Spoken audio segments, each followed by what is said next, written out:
Steven, my favorite question when we have you on to talk draft rankings, and hey, we're only a few months away from the big day, your biggest riser on this edition of the list.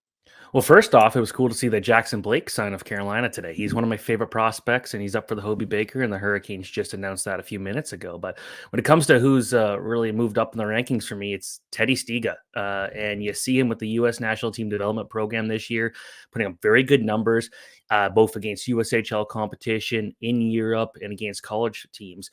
The thing about him that's very interesting, and I actually wrote a profile for him on the website today, was last year he was actually, I'd argue, maybe one of the worst players on that development team. He was very weak. He was 5'9" and I think 145 pounds. He got hurt very easily near the end of the season.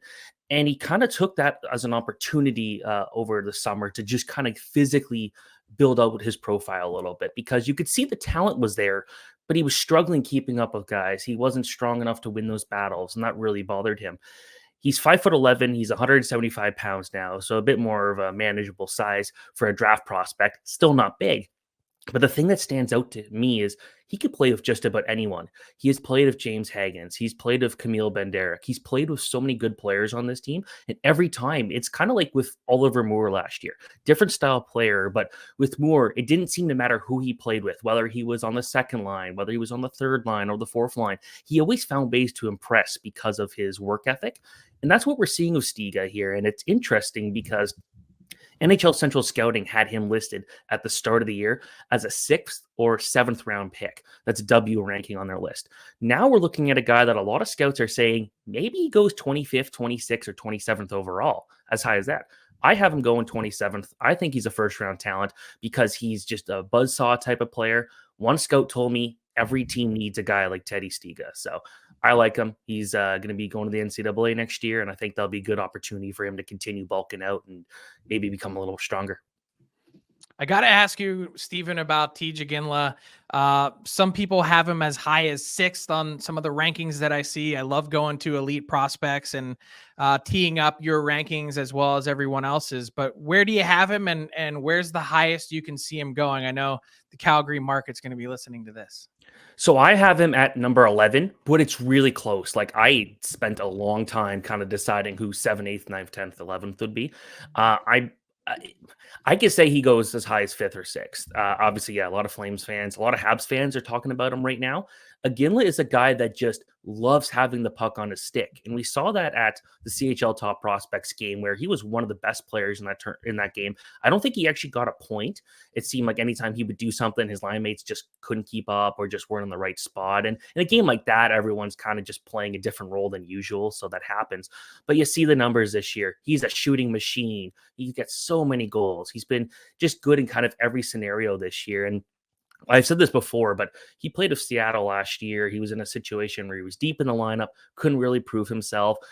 I don't know how many people really consider him a first-round talent, but this year he's been the guy with the Kelowna Rockets. He's been the guy that can go out there, take over a shift. You put him in any situation. He's got some tenacity. Obviously, he's from a big hockey family, so he's got that mentorship there. I like him a lot. I could see him going top 5. There's a few defensemen I just really think teams need to be taking a look at, and that's why I put him at number 11. Going to be fascinating. Always fascinating is where teams select goalies. And I'd been advocating, based on the importance of the position, that more teams should be considered taking them in the first round if they find someone who makes sense. I think you kind of share that opinion. But when it comes to the goalies in this year's prospect pool, who should we be excited about? This is not a good year for goalies. Right now, I don't have any goalies in my top 50. I did have Ryerson Leanders at one point, kind of near the end of the first round, Mississauga Steelheads goalie. I think my one concern with him was watching him kind of get beat out by Jack Ivankovic, the other goalie on that team. They were 1-2 in save percentage this year on a Mississauga team that didn't have a ton of defensive help at points. So Ryerson Leanders is number 1. Carter George out of Owen Sound, another guy people are really looking at, and Emil Vinny out of Finland. Those are the names that I'm thinking could all go in the top 2 rounds. I don't think teams are going to take a chance on a goalie in the first round this year. Next year's a different story, though. I mentioned Jack Ivankovic, someone who was on the radar a few years ago when I was watching him at 13, 14 years old in the GTHL. Not a big guy, but just an unbelievable battler. Had a really good showing at the U17s this year. So this year, goaltending, you're looking at mostly backups at best, but next year that could change. Interesting. To wrap things up, big news in the prospect world this week. We have the second ever player in the WHL getting exceptional status in Landon Dupont. I remember doing play-by-play for those brick tournament games 5 years ago in 2019 and being like, holy crap, this 9-year-old defenseman is absolutely unreal. He scored an OT winner at one point, and I was like, I feel like I'm going to be hearing about this kid at some point. Exceptional status for Dupont. Is it, I guess it's tough to ask, is it justified, and how legit is he? Yeah, 100% justified. When you look at central scouting kind of over time, exceptional status over time, like Adam Fantilli, Jack Hughes were guys that looked like they were going to get it and didn't.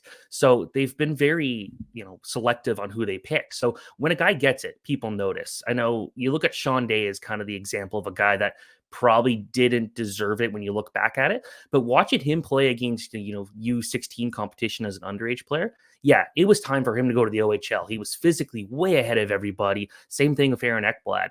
It's harder, I think, for a defenseman to stand out like Landon Dupont has, but you mentioned him at the brick tournament. That's when a lot of scouts started to really take a look at him. He was only 9 years old, but he just controlled the puck to the point where you thought he was a forward. And for the longest time, people were writing about him on websites saying he's a forward. He's a defenseman. And you look at those numbers, one of the most productive seasons we've ever seen out west in any form of minor hockey. So 100%, he skates like Cale Makar, moves the puck like Cale Makar.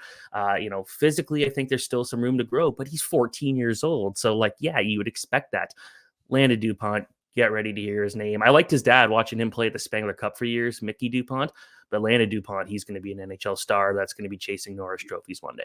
Only Stephen Ellis could come on the show and be like, yeah, I loved watching his dad in the Spangler Cup. Like, what? He played so many years in that, so it was easy to remember him. I think he wore number 56.